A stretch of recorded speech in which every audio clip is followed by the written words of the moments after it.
तो मेरे मित्रों, क्या हाल है तुम सबके? बताओ ना क्या बताऊंगा। देखो, तुम सब अच्छे से जानते हो कि 16 तारीख को पूरे ब्रह्मांड की सबसे अवेटेड के बाद फिर से अवेटेड फिल्म आदि पुरुष रिलीज हो गई है। अब अवेटेड के बाद अवेटेड इसलिए कहा क्योंकि 8 महीने पहले जब इसका पहला टीजर आया था तब सबने यह कह दिया, क्या बवासीर बना दिया। प्रभास ने उमराउत से ये कह दिया,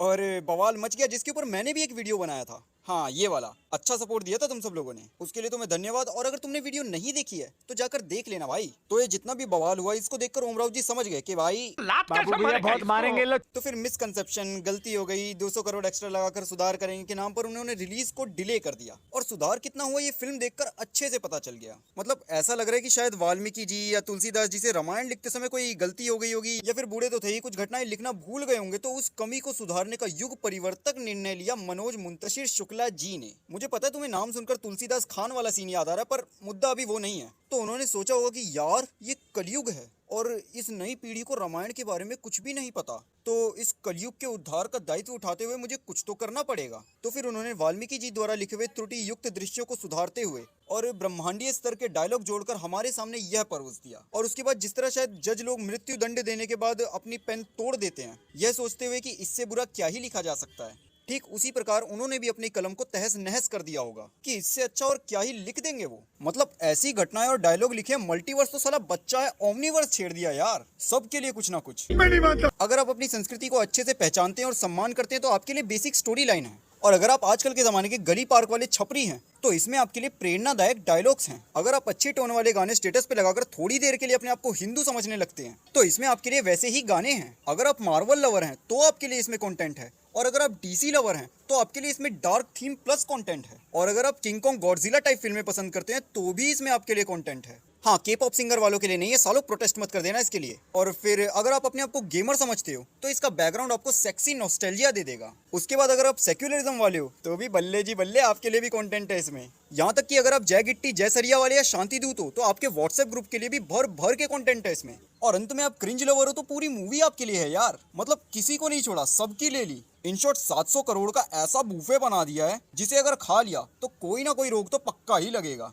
तो यार अब थोड़े विस्तार से देख लेते हैं कि बवासीर आखिर फैलाई कैसे कैसे गई है। सबसे पहले आ जाते हैं इसके दृश्यों पर, क्योंकि इसी को सुधारने के लिए बंदे ने टाइम मांगा था प्लस 200 करोड़। पर क्या कोई सुधार आया? घंटा। और तो और पहले ट्रेलर की तरह ही ज्यादातर दृश्य देखकर तुम्हें लगेगा कि साला कहीं तो देखा है इसे। जैसे शुरुआत का कैमियो,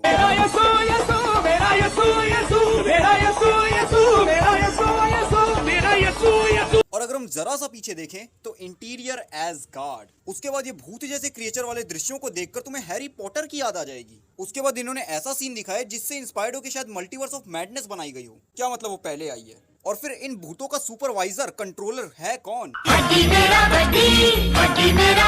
उसके बाद लंका को इतना गरीब दिखाया, किसी बंदे के पास ढंग से सोना ही नहीं दिखा, इवन दिखा ही नहीं यार। साला इतनी गरीबी की मजदूरी करते रावण को पुष्पक बेचकर चमगादड़ पे बैठना पड़ रहा है। मतलब 700 रुपए खर्च करके भी तुम रावण के लिए एक नौकर नहीं बना पाए। और डीसी को टक्कर देती डार्क थीम प्लस फ्लैश।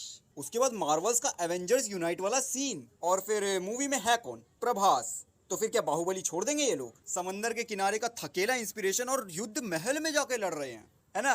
लोगों ने तो सीन कहीं देखा ही नहीं है। उस पे भी Harry Potter army versus planet of the apps वाले सीन। और ऐसा ही एक सीन जिसमें प्रभास की तरफ से तो नाव चल रही है पर कृति की तरफ से नाव नहीं चल रही। मतलब यही होता है जब आप एडिटर को पेमेंट के रूप में भी चरस दे देते हैं, कुछ भी कर देता है। बाकी फिर एक्स्ट्रा 200 करोड़ के विजुअल इफेक्ट्स में क्या मिलता है? एनाकोंडा मसाज लेता हुआ डबल डेकर मुंडी वाला रावण और तगड़ी बैकग्राउंड फोरग्राउंड सेटिंग। सच में पेड़ 2D हैं 3D हैं समझ ही नहीं आएगा तुम्हें, क्योंकि भाई 700 करोड़ की फिल्म है, अब उसमें भी तुम्हें पेड़ हिलता हुआ चाहिए। कितने डिमांडी लोग हैं यार तुम। पता है कितनी मेहनत की उन्होंने इन 700 करोड़ में? राम को अयोध्या में दिखाना था, इंटरनल एसगार्ड दिखा दिया। रावण को दिखाना था, काला एसगार्ड दिखा दिया। बंदर दिखाने थे, टेंपल रन दिखा दी। मार्वल डीसी के इतने सीन दिखा दिए कि ऐसा लग रहा था खत्म होने के बाद पोस्ट क्रेडिट सीन आ जाएगा। और वानरों में मेन कैरेक्टर किसका है? हनुमान जी का। तो बाकी सबको नकली दिखा दो। और जनता विरोध ना कर दे तो गिनती के 5 पात्रों के नाम बदल दो। राम राघव, सीता जानकी, लक्ष्मण शेष, हनुमान बजरंग और रावण रावण / लंकेश। फिर एक्स्ट्रा पब्लिक बुलानी है तो जहां जहां रामायण का खेल होता है वहां हनुमान जी देखने आते हैं। तो मेरी सब भूषण सर, अनिल सर, सब लोगों को एक रिक्वेस्ट है कि हमारे हनुमान जी के लिए आदि पुरुष के हर शो में एक सीट आप खाली रखें। और हनुमान जी को क्या दिखाने के लिए बैठाया है? ये दृश्य। और जब इतनी बकवास दिखानी ही थी तो फिर आइटम सॉन्ग क्यों छोड़ दिया तुमने? दिखा देते वो भी शूर्पणखा या किसी और का। और अगर सच में उन्होंने ऐसे दृश्य देख लिए ना तो पहले थिएटर में आग लगेगी, उसके बाद इन्हें दौड़ा दौड़ा के भो भो भो दे गदा दे गदा। और अब पात्रों की बात छेड़ी दी है तो सबसे पहले बजरंग की बात कर लेते हैं। मतलब इनके लिए हनुमान बनना कितना आसान है। मुंह में हवा भर लो, आंखें बड़ी कर लो और अननेसेसरी गर्दन हिलाते रहो, बन गए हनुमान। बाकी ये चमड़े वाला सीन ट्रेलर में भी था और कांग्रेचुलेशन, सुधार करेंगे, 200 करोड़ लगाएंगे बोलने के बाद फिल्म में भी है। और अंगूठी वाले दृश्य में तो ऐसा लग रहा है कि लिटरली मुंह में शिखर भर रखा है। जब तक जरूरी नहीं होगा तब तक कोई माइकल लाल मेरा मुंह नहीं खुलवा सकता।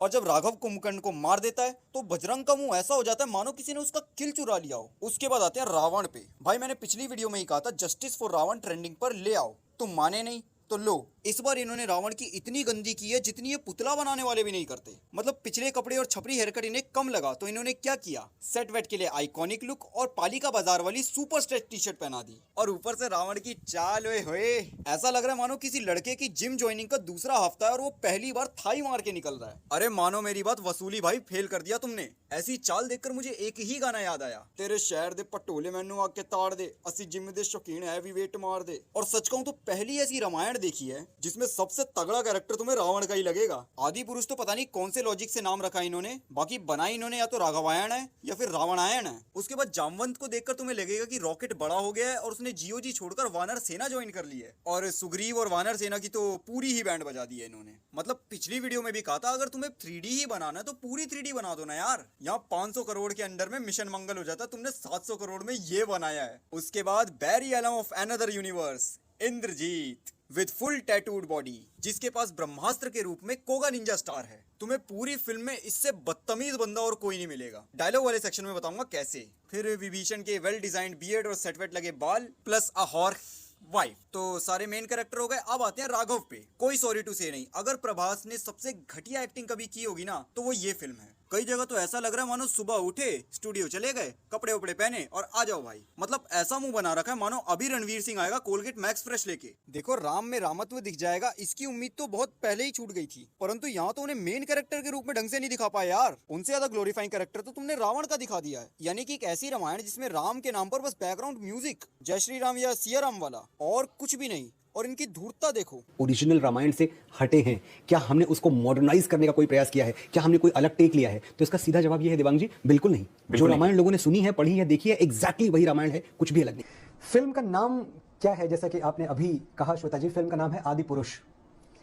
जब हम आदि पुरुष बना रहे हैं तो पहली बात तो 2-3 चीजें मैं एकदम स्पष्ट कर दूं, मैंने पहले भी कही है और अभी स्पष्ट कर देता हूं। हमने रामायण नहीं बनाई है, हम रामायण से प्रेरित हैं। नहीं, ये कहकर तुम किसे पप्पू बना रहे हो भाई? ये वो जनता है जिसने RRR का ये 1.5 मिनट से भी कम का सीन देखकर राम का आभास कर लिया था। कौन सी ट्रिप में हो तुम? उसके बाद फिल्म के डायलॉग्स, जैसे हनुमान जी के लिए कहा गया डायलॉग, तेरी बुआ का बगीचा है क्या जो हवा खाने आ गया। उसके बाद मरेगा बेटे, ये क्या है? धूल मिट्टी वाला फ्लैश यानी इंद्रजीत बजरंग की पूंछ में आग लगाते वक्त क्या कहता है, जली ना तेरी जली ना। और इन सुसभ्य शब्दों पर बजरंग की अति सभ्य प्रतिक्रिया। ऐसा लग रहा है मुंतशिर जी ने सीपी के सेंट्रल पार्क में बैठकर डायलॉग्स लिखे हैं। तभी तो बजरंग कहता है, कह दिया उनसे जो हमारी बहनों को हाथ लगाएंगे हम उनकी लंका लगा देंगे। फिर तुम सोच रहे हो फिल्म बच जाएगी? अरे भाई लंका तो फिल्म की लगेगी। उसके बाद इंद्रजीत राघव से कहता है, चुपचाप अपने बंदरों को समेट और निकल जाए यहाँ से, बहुत देख लिया तेरा बंदर नाच। फिर मेरे एक सपोने ने तेरे शेषनाग को लंबा कर दिया। बड़ा बदतमीज लड़का। मैं ऐसी थोड़ी से गुंडा लेवल की फिल्म कह रहा हूँ। आई ना लंबू आटे की याद। उसके बाद विभीषण का डायलॉग, आप अपने काल के लिए कालीन बिछा रहे हैं। मतलब यहाँ मुंतशिर अनुप्रास अलंकार का प्रयोग करके दिखाना चाहते कि हाँ हिंदी के परम ज्ञानी है वो। अब ये ना सोचना ना पूछना कि काल कालीन पर करेगा क्या। अरे वाह, मैंने भी अनुप्रास अलंकार कर दिया। भाई लिखवा लो कोई डायलॉग मुझसे भी। कोई प्लानिंग व्लानिंग हो आदि पुरुष 2 की तो बता देना भाई। उसके बाद अंगद, रघुपति राघव राजा राम बोल वरना आज खड़ा है कल लेटा हुआ मिलेगा। अबे तुम कौन सी संस्कृति किस में घुसेड़ रहे हो? ये उनमें होता है कि ये लाइन बोल वरना मार दिया जाएगा, काट दिया जाएगा। वही स्पेशल लोग जिन्हें हर पार्टी वोट बैंक समझ के सर पे चढ़ाकर मुतवा रही है। दुर्भाग्य है इस देश का। उसके बाद गाड़ दो विजय का भगवा ध्वज। अबे भाई तुम रामायण बना रहे हो, ये काफी है इसे हिंदुओं वाली फिल्म साबित करने के लिए। पर नहीं, कपड़ों में तो भगवा ला नहीं पाए तो शब्दों में भगवा ला रहे हो जबरदस्ती, ताकि वो जो ऊपरी झापरी राइट विंग है वो प्रसन्न हो जाए। पर मिल क्या रहा है? Left wing, right wing, central wing सब गाली बक रहे हैं तुम्हें, और दूसरी तरफ नेपाल का अलग मुद्दा चल रहा है। उनको तो बस एक ही बात पे गुस्सा है कि माता सीता को भारत की बेटी कैसे बता दिया। अब यहाँ पूरे रामायण की ऐसी तैसी कर दिया उन्होंने, तुम बस एक डायलॉग पे रो रहे हो। वैसे एक्शन तगड़ा लिया तुमने, बैन इंडियन गवर्नमेंट। सीखो इनसे कुछ। और फिर कुछ दृश्य तो ऐसे दिखाए हैं जिन्हें देखकर लोगों को लग रहा है कि रामायण में हुआ कब था यार। वो चिमकांडे पे लेके जा रहा है और राघव और शेष देख रहे हैं, तीर नहीं चला रहे हैं, बस देख रहे हैं। उसके बाद माता शबरी खुद आई इनसे मिलने। और भी कई आंखों को चुभने वाले दृश्य। शेष को संजीवनी बूटी पिला नहीं रहे हैं, बाथटब में एक सेक्सी महिला नहला रही है, और फिर शेष वोल्वरिन की तरह निकलता है और दर्शक कहते हैं वाह क्या एक्टिंग कर रहा है। पर एक सच बात यह भी है कि ऐसे घटिया डायलॉग्स और सीन पर कई ऐसे लोग थे जो तालियां बजा रहे थे। और तुम्हें पता है, डायरेक्टर और राइटर के असली टारगेट वही लोग हैं। उन लोगों को कोई मतलब नहीं है राम के रामत्व से, माता सीता और उनके प्रेम व माता सीता की पवित्रता से, हनुमान की भक्ति से, लक्ष्मण की सेवा व कर्तव्य परायणता से। ये पूरी तरह से वेस्ट बुद्धि लोग हैं। इन्हें राम, लक्ष्मण, हनुमान, रावण सब बॉडी बिल्डर चाहिए जिनकी बॉडी फ्लेक्स मारती हो। उसके बाद अच्छा है तो लाइट कलर्स दिखा दो, बुराई है तो डार्क दिखा दो। जबकि रावण की सोने की चमचमाती लंका थी, अयोध्या से कई गुना ज्यादा प्रकाशित। पर इन्फ्लुएंस कहाँ से है? वेस्ट से। तो फिर दे दो लक्ष्मण को पोनी टेल, विभीषण को डबल शेड हेयर कट और रावण को स्पाइक्स विद हाईवे कटिंग। अरे हट सोने की लंका, गेमर्स का जमाना है, गेम बनाएंगे हम तो। और पुष्पक विमान सो आउटडेटेड ब्रो, विच क्राफ्ट टाइप चमगादड़। और जंगल कहाँ के दिखाए हैं तुमने? भारत के दिखाए हैं। कुल मिलाकर जैसा स्टफ इन्होंने बनाया ना यार, डिमांड तो है इसकी भाई, कड़वी सच्चाई है, डिमांड है। मैं कह रहा हूँ आज जनसंख्या का एक बड़ा हिस्सा है जिनके सामने अगर तुम दो फोटो रखो, एक जिसमें फुल डोले Sholay muscular six pack abs वाले राम हैं, और दूसरे में राम का ऐसा चित्र जिसमें उनके चेहरे से शालीनता झलक रही है, मंद मुस्कान है, बिना कटिंग वाला सुडौल परंतु फूल सा कोमल शरीर है, हाथ में सिंपल सा धनुष और पीछे तरकश और आशीर्वाद देती मुद्रा, तो ज्यादातर लोग पहले वाले को चुनेंगे। क्योंकि भाई सीधी सी बात है, राम के रामत्व से इन्हें कोई लेने देना नहीं है। और अगर ये राम को देखना भी चाहते हैं तो उस तरह से जिस तरह से इनका अहम भाव चाहे। एग्जाम्पल के लिए इनके अहम भाव में मस्कुलर बंदा परफेक्ट होता है, तो ये राम को भी ओवर मस्कुलर देखना चाहते हैं। मतलब हरि अनंत हरि कथा अनंता, कहीं सुनही बहु विधि सब संता। यह दोहा सबके लिए नहीं है यार मुंतशिर जी, समझ लो। इस दोहे के अंत में ही डिस्क्लेमर लग चुका है, बहु विधि सब संता। कलयुग में राम के बारे में लिखने वाले तुलसीदास हो चुके हैं, किसी नए की आवश्यकता नहीं है। और तुम्हें क्या लगता है पहली बार किसी ने रामायण से खिलवाड़ किया है? भाई भारत में एक से एक लंपट किस्म के लोग हो चुके हैं। कबीर साहब ने 4 राम बताए हैं ना, ये लंपट लोग पहले राम को ढंग से नहीं समझ पाते हैं, और फिर अपनी इसी मानसिक असक्षमता की खिज में ये पहले राम के चरित्र को ही खराब करने में लग जाते हैं। पेरियार नाम के व्यक्ति ने भी एक ऐसा प्रयास किया था और इसी फिल्म की तरह कुछ लोगों पर सफल भी हो गया। तो सारांश यही है कि ये जो भी बवासीर सामने आई है, इसकी डिमांड भी है, और मुंतशिर और ओम राउत ने ऐसी ही डिमांडों को पकड़ा। बाकी तुम्हें फिल्म कैसी लगी ये कमेंट सेक्शन में बताओ, और अगर वीडियो अच्छी लगी है तो लाइक करो, चैनल को सब्सक्राइब करो और शेयर करके क्रांति को आगे बढ़ाओ। तो भाइयों मैं जा रहा हूँ, गर्मी की छुट्टियां खत्म होने वाली हैं और छोटे भाई का हॉलीडे होमवर्क करवाना है। जय श्री कृष्ण।